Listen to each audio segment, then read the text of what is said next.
Hope Channel, changing lives.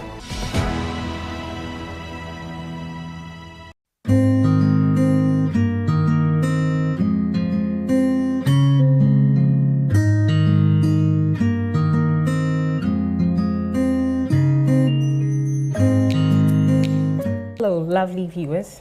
Good evening and welcome again to the Consulting Room, coming live from the studios of Hope Channel Ghana. The Consulting Room comes off every Monday from 8 to 9 p.m. Thank you for joining us. I'm Dr. Na Ayikako Inin. And tonight for our discussions, our topic is child sexual abuse, prevention and response. And you wonder why we have child and sexual abuse in the same sentence, but it's happening and it's very real. So we need to know all about it, how to identify it, how to prevent it, and the right steps to take if it happens. When I had the topic, I realized I didn't know much about it. So I'm very happy we're going to be having this discussion. So if you're like me, then this discussion is for you too. So with me to discuss this topic, I have three strong women. In the studio, I have Mrs. Lydia Bonzo, and she's a guidance and counseling coordinator for the Ashaiman Municipality Ghana Educational Service. And she's also a member of the Ghana Psychology Council and also the Ghana National Association of Certificated Counselors. Aunt Lydia, you're welcome. Thank you. Thank you so much for joining us. And joining us virtually, we have two guests.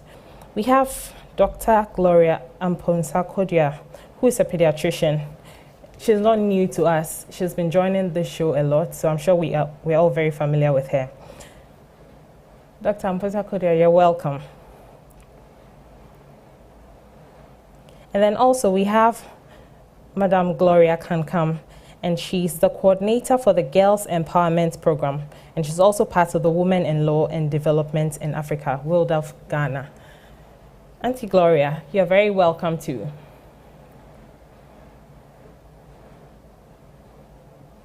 So you're all welcome to this very important discussion. Before we go on with the discussions, we'll go for a quick commercial break, and when we get back, we'll get into it. Please stay tuned.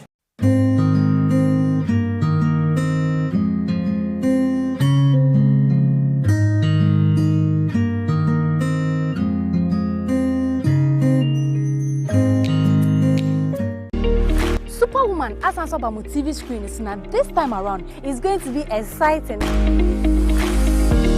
fun, inspiring, and educative. No, me say perseverance and with God, all things are possible. Ye ni mama no, yes sisters, ye auntie, ti omu tu mpon e wa abrabom be twetwe nkomo e fa omo life experience. The idea they didn't know they said, a mighty fortress is my God.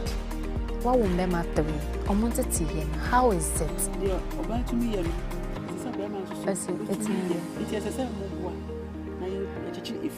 Superwoman is here to motivate and encourage you through true life experience. We're so serious, focusing.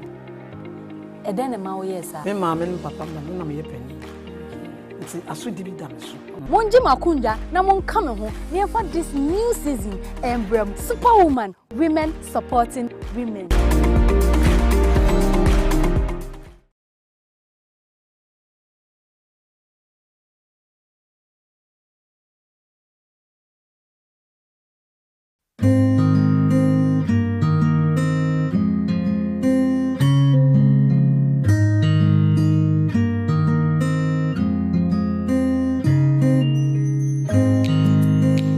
Welcome back from the commercial break. As the conversation goes on, you can send in your comments and questions on our various social media platforms, on YouTube and also on Facebook. We would love to hear from you. Aunt Lydia, welcome again. Thank you for having me here. Yeah. So we are talking about child sexual abuse. Who is a child? Who do we consider a child in Ghana? Okay, thank you very much, Dog. And then listen to the viewers outside there. From the Children's Act 5/06 says a child is a person below 18 years. Okay. So if a child is below 18 years, that is from 0 to 16, then 17 approximately is a child. Okay. And when you talk of sexual abuse, it's any acts, either touching, penetrating, exposing, Recording in progress. a child to abusive acts. That is not the right act for the child to take. So, abuse, sexual abuse is acts, as I said, that is contrary to the child's will. Okay. So if a child is below 18 years, that we cannot seek that child consent before you take in any abusive in that act. Okay. Okay. So from the act, children's acts, any child below 18. So if a child is below 18, that means that person is not matured for him or her to be exploited in a way of which you, the adults, will be satisfied. Okay. Okay. That's it. Okay. Okay. So I'll come to Auntie Gloria. We mentioned a child is someone below the age of 18. So what are some of the rights of a child, and then what are also their responsibilities? Yeah, so the first of all, if a person is described as a child per the Convention on the Rights of the Child, that is any person below the age of 18. And any person means any person, including persons with disability, boy or girl. It doesn't matter the race or color. And the main rights of the child, as we are talking about, is to be protected from abuse and violence. That's the first right of the child. And then the right to education, the rest of them, to health, to shelter, clothing, everything, those ones. But the first one, as we talk about now, per our topic, sexual abuse, is to protect a child from all forms of abuse and violence. Okay. So we've mentioned child sexual abuse briefly. Auntie Lydia, there are different types of child sexual abuse. Yes, there are a lot of types. Okay. If you can give us a few examples. Rape is abuse, that is penetrating. Oral, we call it oral sex, is abuse for the child. Touching, unpleasant remarks. You will see a guy or a small girl. This is my wife. Look at her, her buttocks, her breasts. Then you start mentioning it. It's abuse. Okay. So all these words affect the child psychologically. It affects the child psychologically. Touching, kissing, it's all forms of abuse. Because at that stage, the child is not comprehend what you are doing.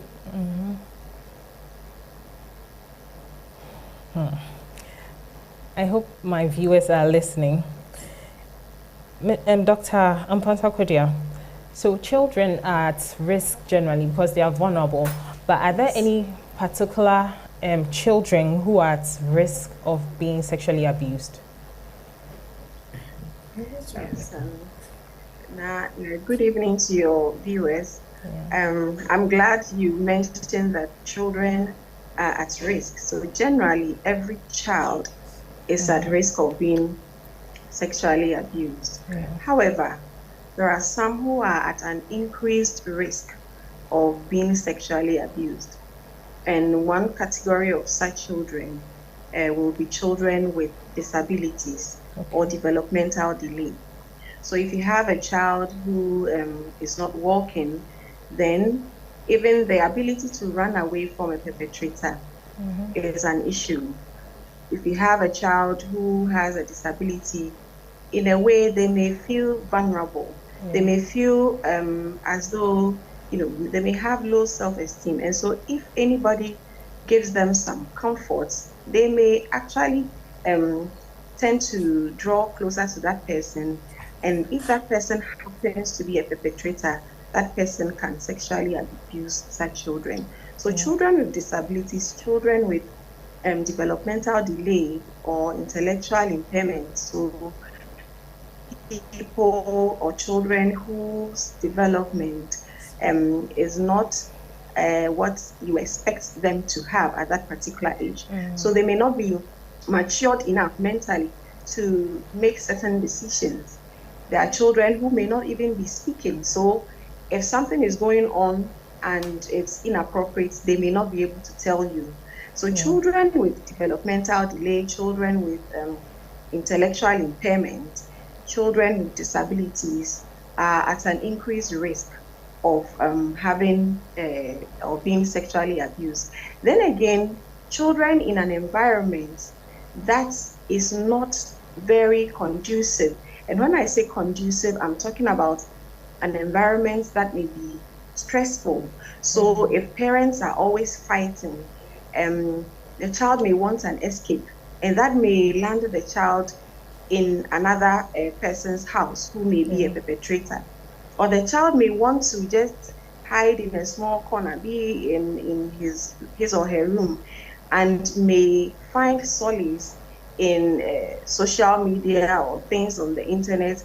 And as Auntie Lydia said, you know, there are different forms of abuse. You may have the contact and the non-contact. So if you expose a child to erotic or the pornography, obscene materials on the internet or on a phone, it all forms part of sexual abuse. So if you have a child whose environment is full of, you know, chaos, they may just find solace in these materials. And then again, you also have children who may be made to feel that they are good for nothing, very low self-esteem. So if you're in a house with a child and you're always telling them you're good for nothing, why can't you get things right for once? You know, those kind of statements or comments affect them psychologically. So they may have low self-esteem, and such children can also fall prey to these victims. Then again, children who have unrestricted access to technology, to the internet, to gadgets, and they may find themselves on sites that may have obscenities or even pornography. You know, so many things are going on the internet now. So if a child has unrestricted access to technology, that child is also at risk of having the non-contact form of sexual abuse. So these are some of the children who have an increased risk of being sexually abused. Okay. So how would I identify it if my child is being sexually abused or has been sexually abused? Dr. Amponsah-Cuddiah, I'll just stick with you. Okay, so there are those, yes. There are those who may come, so we say acutely, so the thing has just happened, and then they come to you. What you may see as a parent is that maybe that child now would not even want to allow you, if it's a younger child whom you've been bathed in, may not allow you to touch or go close to the genitalia, to even pour water there. If they are also older, they may withdraw from you. You may also see bruises or cuts or even bleeding around the genitals. And then if it's been happening for some time, they may be getting recurrent or frequent urinary tract infections. They may even be getting sexually transmitted infections. So they may be having vaginal discharges, and they may complain of low abdominal pain. Some may even have pregnancies if it's been going on for a long time. Some may also contract the dreaded HIV. That is for those that have been happening for a while. So acutely, or when it happens at first, these are some of the things. So the tears, the bleeding, the pain, because of the pain, may not be walking as before. And then if it's been happening for a while, you may also see the infection, signs of infections. And then also behavior-wise. So if a child has been exposed to erotic material or things that are inappropriate for that age, you may see that child behaving in a way that you might think a child who is that age should not behave. So for instance, you may have a 6-year-old girl who may see a man, and you don't expect a 6-year-old girl to say that, oh, this is a man, a handsome man with what's good 6 packs and things like that. So we say sexualized behavior. They start speaking like adults or people who have been exposed to obscenities or sex. And so that is also one way to find out. Then you may also have those that withdraw from it, especially the adolescents. If it's happened, they may withdraw. So somebody who used to come and sit with the family, is together, now you see that they are withdrawing. They are usually in their rooms. They don't want to chat with family. That may also be a sign. Sometimes they may actually have depression and may even have suicidal tendencies, ideas of killing themselves. And these are all things you must look out for as a parent, especially the adolescents. They may show some of these signs. Some also may have their grades falling. Yeah. So they used to be very good in school, but now they are making very poor grades, and you don't really understand. Something may be going on, and that may be sexual abuse. So these are some of the things that you may pick in a child who is being sexually abused. Okay. So to my panelists, I might not be able to go around to each of you to make contributions, but if you have any important contribution, you can just come in and do that. So Auntie Gloria, how do I identify someone who is likely to sexually abuse a child? How do I identify some traits in the perpetrators? Everyone is a potential perpetrator. I mean, fathers, uncles, teachers, neighbors, community people, strangers. So everyone is a potential perpetrator. I mean, from cases that we receive, it cuts across. But when, for example, someone sends a child, usually, and would like to ask the child to bring something to the person inside the room. And frequently, once, twice, and the person insists that the child brings to a place that nobody is. These are people we have to pay attention to. And the perpetrators can be male or female. Yeah. We have women, older women, or older young women who are allowing little boys, some as young as 6, as 7, to sexually touch them. So these are also issues that we have to pay attention to. So everyone is a potential perpetrator, just as everyone is at risk, including us, even as adults. So, and I also want to add one bit to what Dr. Kundia said, that when we have children who will close from school and come home early, then all of a sudden they will not like to come home again. When they close, they go to stay with their friends for longer hours. We need to investigate. And all of us feel a bit uncomfortable when we have to talk about issues around sexual abuse or sexual conversation. But in this age, we need to, everybody. Yeah. It doesn't matter who you are. We need to speak to the children about it. We need to use the age-appropriate language so that all of us will understand, because the perpetrator will always threaten the child. The child will not speak. Last Friday, we had to go to court. One child, she actually belongs to one of our beneficiary of one of our projects who had been sexually abused by the father. And the day before we went to court, some of the community people and even family members called that they want to come and testify. And that especially the family member said that the man had been disgracing them. Why did they not go to report all this while? Until the child has to go and confide in a teacher before. So these are real issues on the ground. Even if people know, how bold are they? How courageous are they? Yeah. So it goes back to all of us. I mean, all of us, meaning community, state institutions, we need to do more education on sexual abuse cases, especially the issue of response. And I'll always go in for prevention, because when it happens, we all suffer. Yeah. Sometimes you, the person, even when I'm not the one that the case was reported to, anytime the person who brings the case calls, I panic. Especially when they called and they call and they said, I'm scared. Then you yourself too, you are scared. What's happening? You know, so these are issues that we need to deal with collectively as a country. Because now I don't understand it anymore, how, especially, no, boys also suffer, but how girls suffer most. Teachers are abusing our children.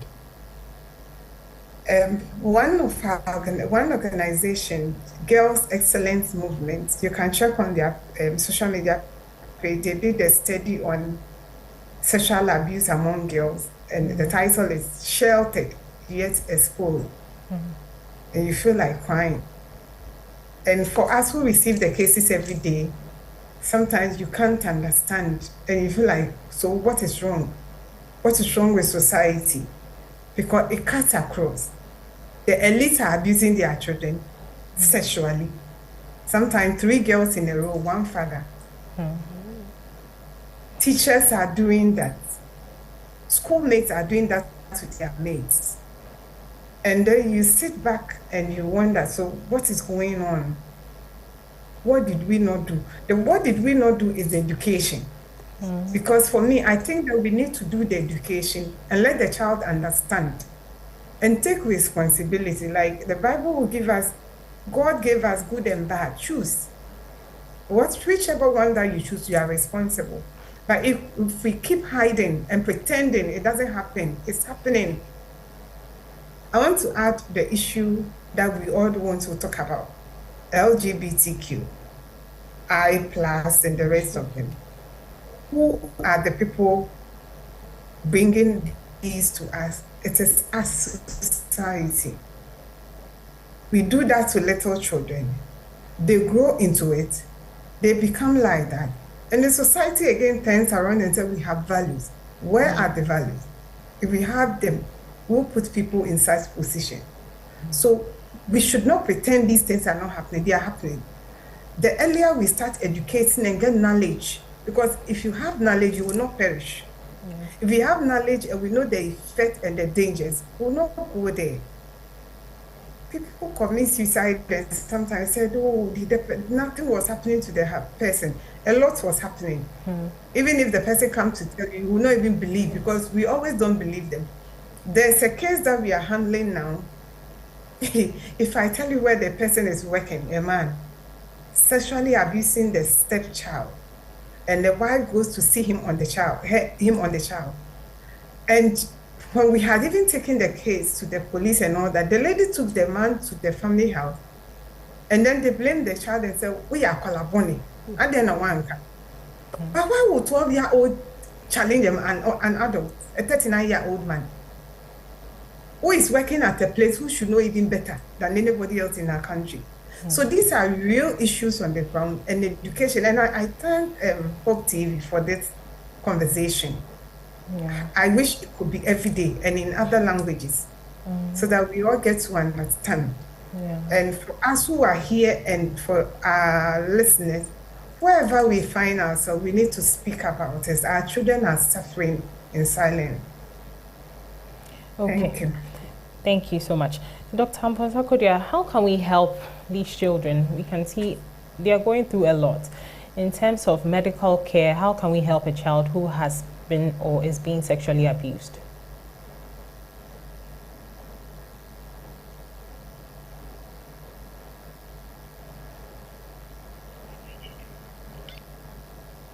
Okay, so I'll just come to Auntie Lydia briefly.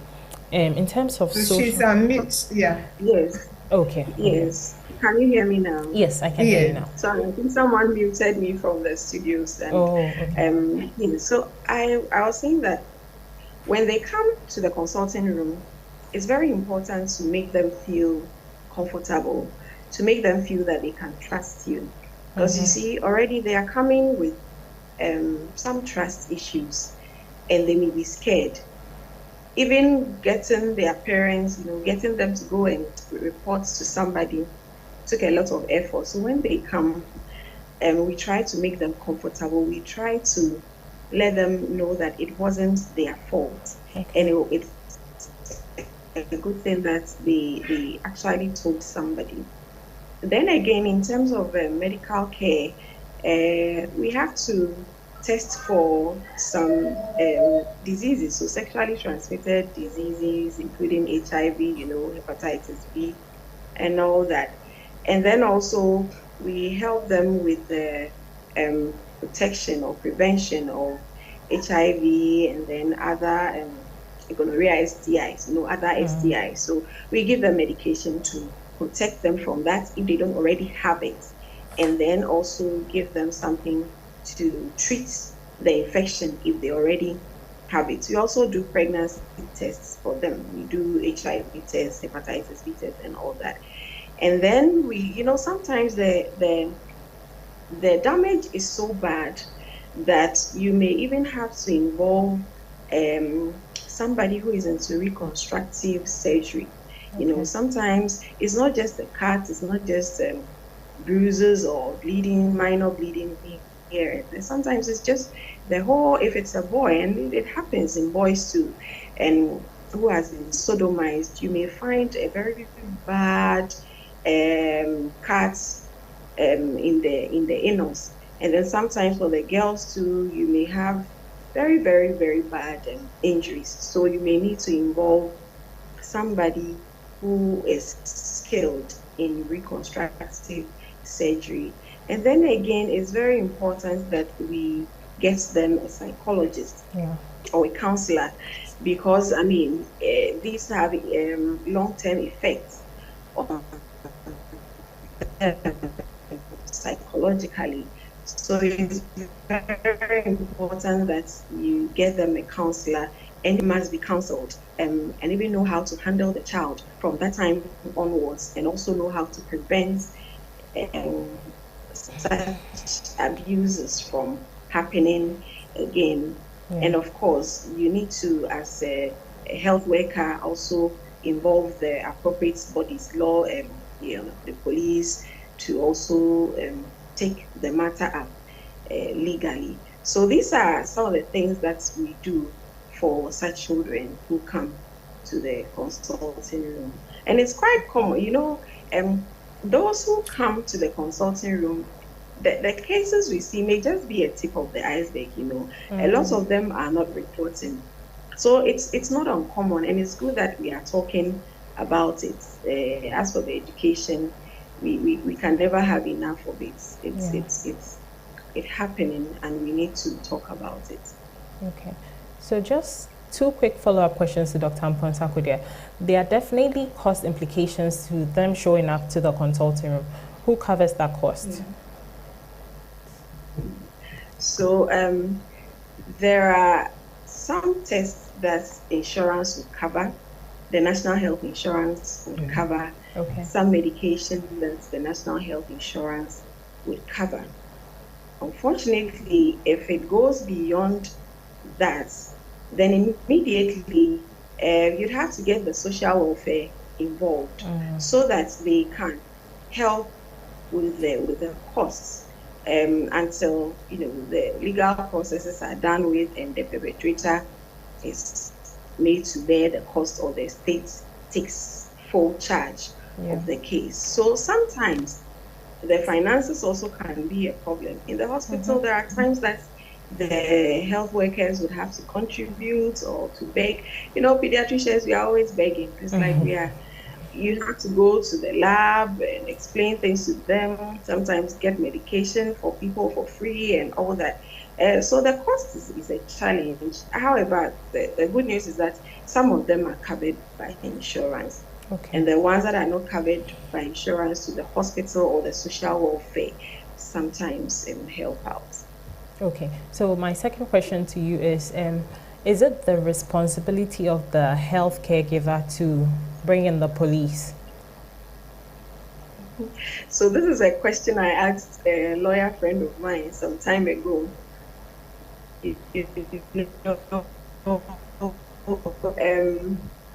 For us who as well, we are supposed to also protect them.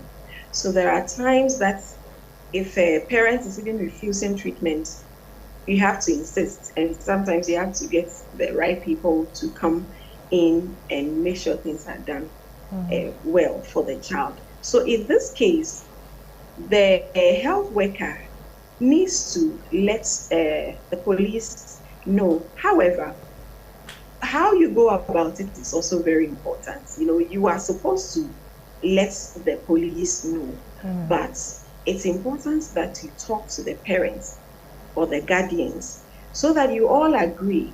You see, otherwise you would say, okay, let's call this has to be, the police must be involved in all this. And if the parents or the guardians are not in agreement, there are times you will not even see the child again. How they would abscond from the hospital, you may not even get to know.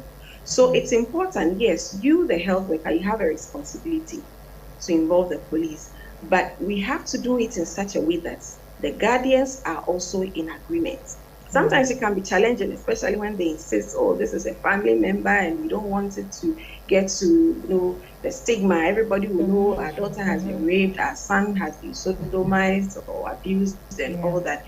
But it's a lot of talking, a lot of negotiation, a lot of lobbying and all that. And then oftentimes you're able to come to an agreement and involve the police. So yes, we have a duty to involve the police, but we must be tactful in how we go about it. Otherwise, we may also create another problem altogether. Yeah, right. Thank you so much. Now to Lydia, Dr. Mponsa-Kodia mentioned something about social welfare.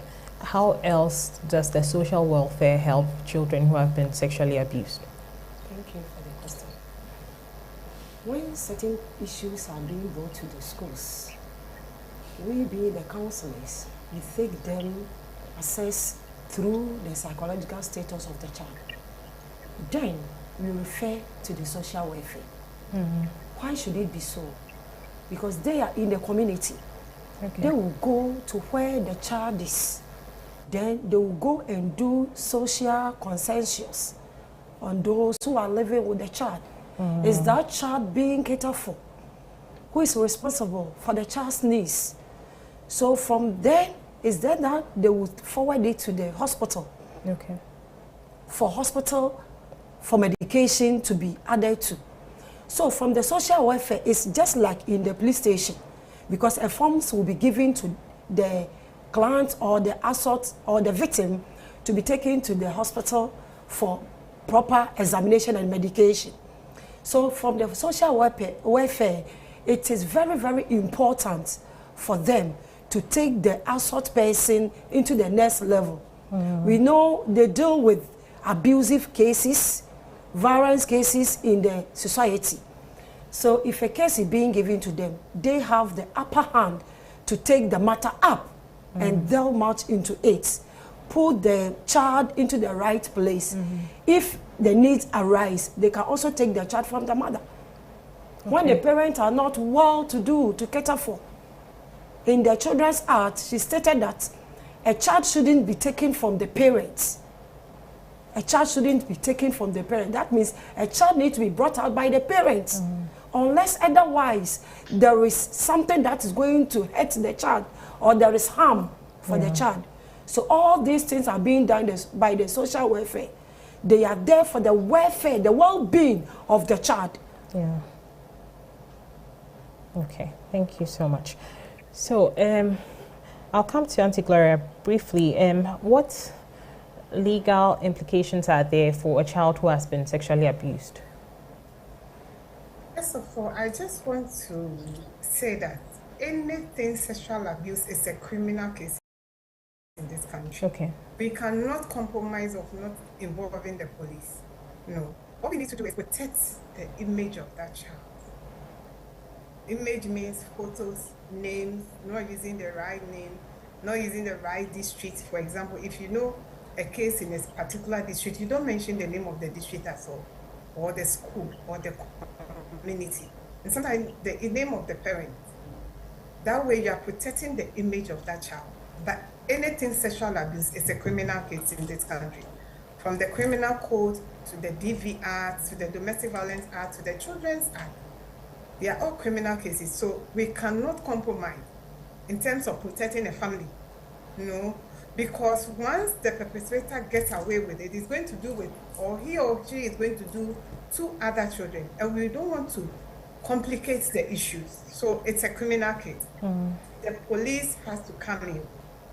And once the child is below, the person is below 18 years, the person is a child. Anybody can go to the police on behalf of the child. If the parents are not in agreement, you rescue the child. Okay. That's how social welfare is there. You need to rescue the child, go through the process, do a letter to social welfare, let them rescue the child to a shelter, and then you deal with arrest the perpetrator. We cannot compromise with it by protecting the image of a family. Like I mentioned earlier, the case we had, family members were aware, community members were aware that the father was sexually abusing the daughter and other teenage girls in the community, but they didn't go to report. So we cannot compromise, because if you compromise, we are complicating the issue, and more children are going to be affected. So one, it is a criminal case. And so the legal issues in here, first you need a police report. So you pick the police form, go to the hospital, get the medical report, and send it back to the police. And then the police will effect an arrest. Then social welfare will do the social inquiry report. And then we take it from there, we go to court, who come to testify, and that child doesn't come to court. Okay. If we have to do anything involving the child because the person is under 18 years, we do it behind the scenes. And somebody else has to stand in. So and coming back to the medical fee, it is not the responsibility of the hospital to pay medical fees. It is the responsibility of government, states. Any report you need from one state institution to the other state institution is supposed to be free. If you need a medical report to the police, it's supposed to be free per the DV Act. The only issue is that who is responsible? For example, we don't know how much is in the DV fund, the domestic violence fund. We don't know how to assess it at this moment as we talk. So it is because implementation of the law is difficult. That is why sometimes, including all of us, even in this NGO space, we had to go begging. And a few doctors, for a very long time, it was only last week I had the doctor doing the medical report without a fee. And they do the medical report at a fee, but without receipts. Because it is not their fault. They need to go to court. They need to transport themselves to court. So these are real issues. And in the law, it is the court registry who is supposed to pay. If I go to the hospital to do a medical report, we have a law we call Hospital Fees Act, 1971, Section 3. It has to be free. Anybody who cannot pay, and that includes all that we are talking about, sexual abuse, meaning it doesn't even apply to only children. Anything sexual abuse, even if you are 90 years. But the law is not being implemented. That's why we have the complication. 2 weeks ago when we had, even when I had the lab test done for the child for free, we ended up spending almost 900 Ghana cedis. How many people have 900 Ghana cedis lying down for free? And in that way, there is under-reporting. People will not go and report, because if I go and report and I do not meet somebody who is empathetic enough, like Doc was talking about, that sometimes they themselves have to contribute money, then that means that case will be gone. That child will suffer alone. Yeah. Parents will have it alone. So these are real issues that we need to talk about. That is why we have been saying that now it's time for us to tackle it from a radical point of view, using the word protection. So in protection, we are looking at prosecution, we are looking at prevention, and we are looking at response using the both institutional and the legal framework. Otherwise, then people will keep suffering. Right now, this law is under review. It's under review. And I'll be glad if Ghana Health Service will make an input, because at the end of the day, we will be told, for example, that they were not involved. It's under review under the Ministry of Gender, Children and Social Protection. And it's up to all of us to get involved so that the right things are put in there. And then not just put in there as a document, but it's a workable document. We have the legal instrument to this. Many of us do not even know, we are not even aware of the content of that document. So how do we even implement it? So these are real issues on the ground. And state obligation is the first and foremost, because I cannot go and arrest anybody. It is the state has to go and arrest. I cannot take custody of a child. It is the state. So state obligation is everything that has to do with this, and then the Children's Act, so that our children can be safe. Right. Thanks. Sometimes I cry. On the 13th of January, I cried in the hospital. Actually, when I was told of a certain disease, STI, I haven't heard before, that a 12-year-old girl has because of sexual abuse. And then what made me cry was when we had to go to the family planning unit, and then the nurse was like, I should look at the line, and the child looks like the child is pregnant. And I was crying. I said, hey, so how long do I have to suffer in this? And standing there for the child to be even examined, you cry. Actually, when it's a male doctor, even when females are standing there, the child is so uncomfortable.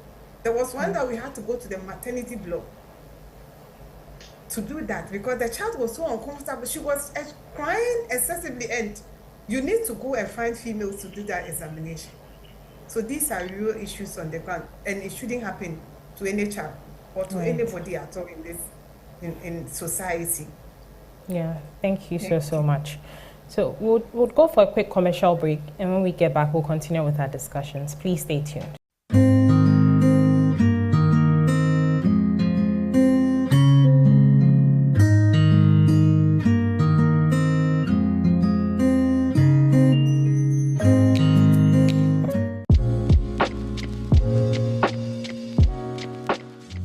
Daily. Yes. And do you advise we take it before meals or after meals? Oh, you can take it as a snack. Hello, welcome to my kitchen season 2. Yes, this season is going to be educative. So if you want to starve cancer cells, give your body more phytochemicals, more ferulic acid, which is contained in the walnuts. Okay. And it will shrink. Really? Yeah. Exciting. So what is it? All right. What are the causes?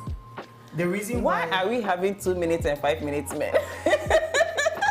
And fun. When your partner calls at you on any day, any time. Anytime. Like Ghana Black Stars, you'll be able to perform on the field.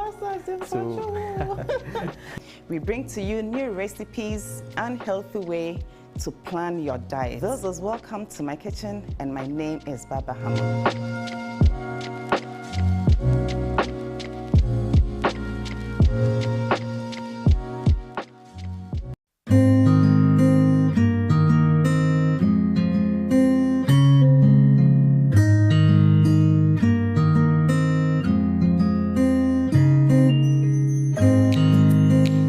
Welcome back from the commercial break.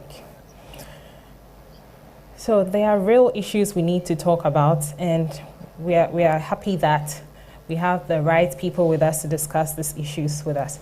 So Dr. Amponsah-Kodia, what's the psychological impact sexual abuse has on the child?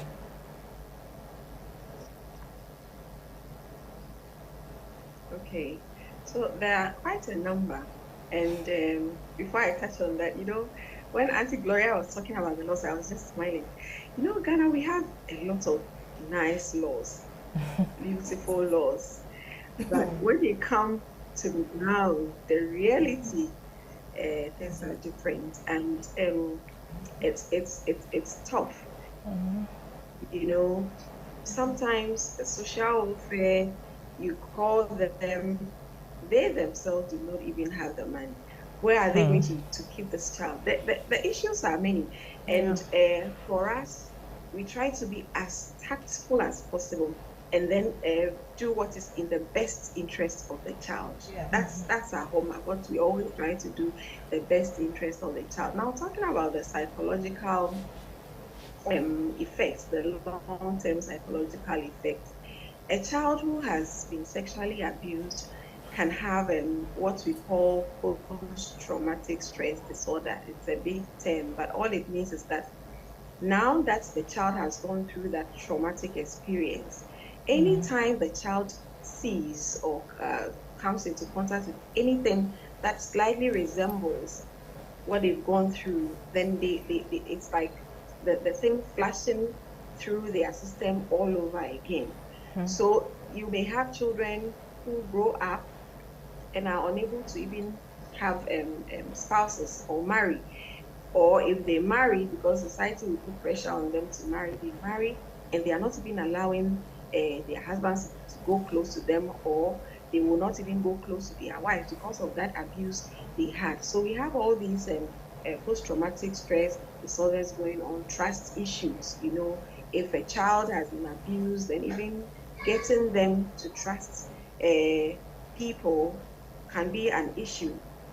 And as I talked about earlier on, there can be depression. Children, and there's a story of a boy who was being sodomized, and the parents saw all the signs of depression. They didn't know. It was after the boy committed suicide that the mother started a campaign just educating the youth on all these things, and they need to talk to their parents. They said the boy now started withdrawing, wouldn't come and eat with them, and then after some time they came back to the house and saw that the boy had hanged himself, and the child was being sodomized. So depression can set in, and that can also make them want to kill themselves. That is one reality that depression brings, or that's people who are depressed sometimes face it. They want to kill themselves. So depression can happen in cases where children have been sexually abused, and sometimes they just don't do well in school. They start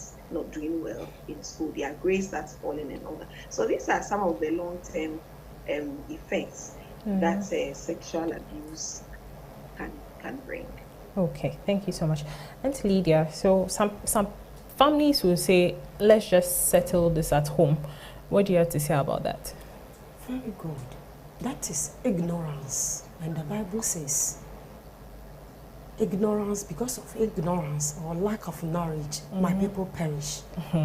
So there must be an education to the community and the public as a whole. Our sister Gloria said it. Families sometimes, because of incest, and as stigma is there, family lineage is there. Oh, you did this family did that, they are to this. So they might take the case and then solve it home. But they dare forget that the child life and future is at risk. It's never done. It shouldn't be. Because the child who has been abused, as Doug is saying, have some perception about him or herself. I'm powerless because there was no psychoeducation as in when to say no or to express this and that. So whenever that issue happens and you take it and solve it at home, it has effect on the child. It shouldn't be. So psychoeducation must be done always for the public to know. And secondly, when certain issues happen and parents try to solve it, because of the stigmatization, they solve it, but it rather goes out because family member is a tree that has branches. So you might think it has happened with Ajua and Kwajo in the house, or Papa Kwesi behind our house. So let us solve it. Papa Kwesi is having a family. And definitely the issue is going out. It will definitely get outside there. So it's better for us to put it where it should be. The law must take its stand, and the law must deal with it. Right, right. So we've said a lot that the children are going through. How do we protect them? Very good. There must be a boundary and education. We must tell our children the body is for them, and they shouldn't allow anybody to touch. Why am I saying boundary? Some parents, because of, the Ghanaian nature, waking up in the at dawn, going to market, coming late. Kojo, your money is on the table. Take it. You go, you come and meet your child. Without sitting him or her down to ask what conspired during the day. So the child is feeding for her own self or his own self. Papa is helping him. This woman is helping him. But they are destroying your child.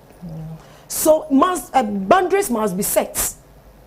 Parents need to be cautious about where their children should be and when they should come home. So leaving the child behind, you mother or father need to come earlier. We sit them down, ask them what conspired during the day, and then you try to help. Kwajo, you are looking moody. Today, I could sense there is something going wrong with you. What is going wrong with you? Mama, nothing. Prune. When you prune, there will be something that you will know. A child will be disturbed, disorder in the behavior, and you might think, oh, middle adulthood, adolescenthood, that is the nature of them. No, we need to prune it. So when you prune much more, you get to know that no, there is something going wrong. So boundary, attention to the children and the caretakers. Who and who should I leave my child behind or to? Is the hand that I'm leaving the child safe? Even the teachers. Nowadays, they call their teachers uncle, auntie. Your teacher is a teacher. We must address the teachers. Mr. Kwesi, Mr. Mensah. In those days, we call our teachers by their names. Today, nowadays, when you go to the school, uncle this, auntie this. They are not your uncle. They are not your auntie. So the right thing must be done. So that if that uncle that the child thought is the uncle is doing something, the child can come and report. So that the child can be safe. Right. Education must be there. Yeah. Parents must be educated. Training must set up. Community training. Why am I saying that? In our communities. Coming to my town, where I come from, I don't want to mention. You open your door, then you will enter somebody's kitchen. Whatever conspired there, you will see. So if no education is being outside there, given to the parents or the outside parent over there, there will be a hole of which the child will drop in. Yeah. Thank you so much. So I have this question. I know a child who has been abused. That child is not my child, but I know someone who has been abused. What is my responsibility to that child? Dr. Amponsah-Kodia, can you help us with that?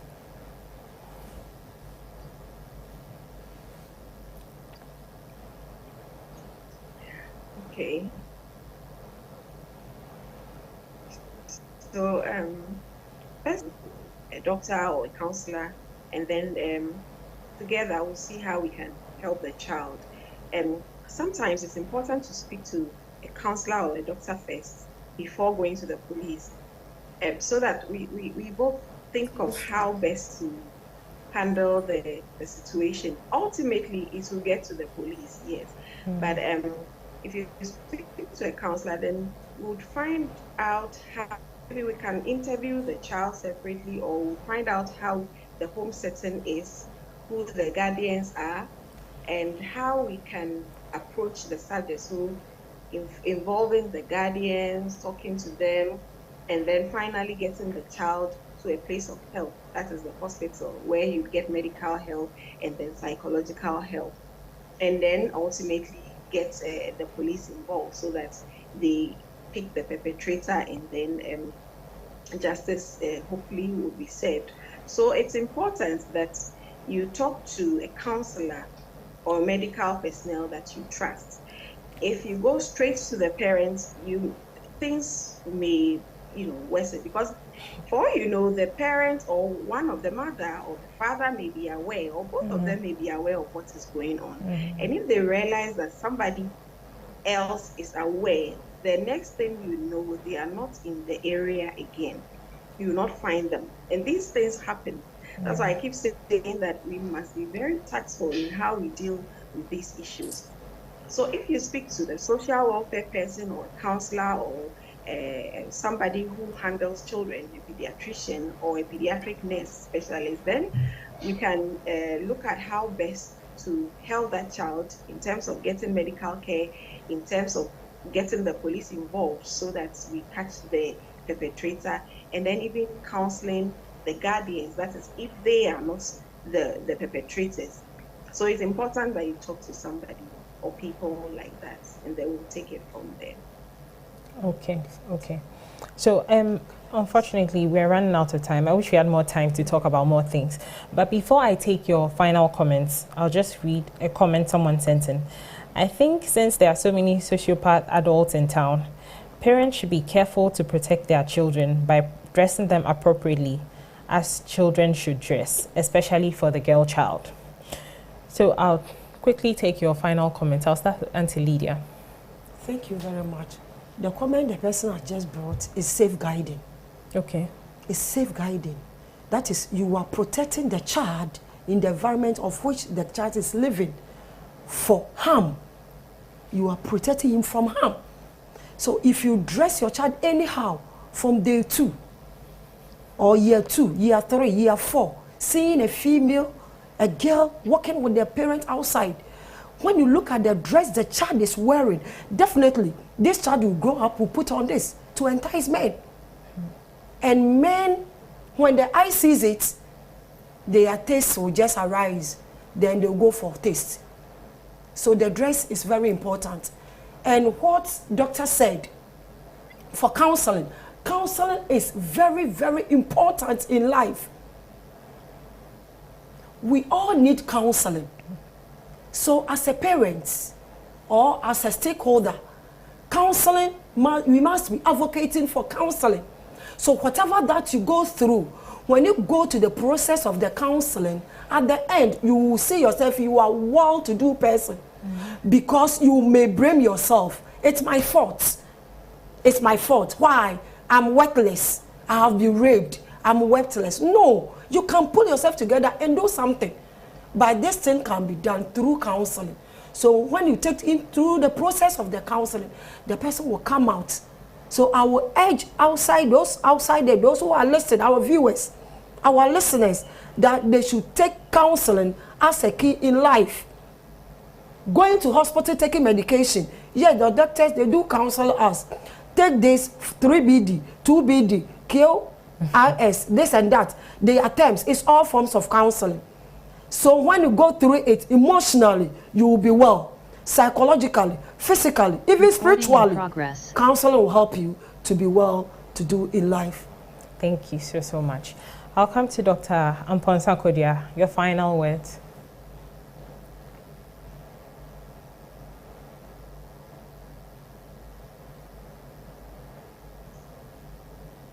Okay, maybe Auntie Gloria will go first.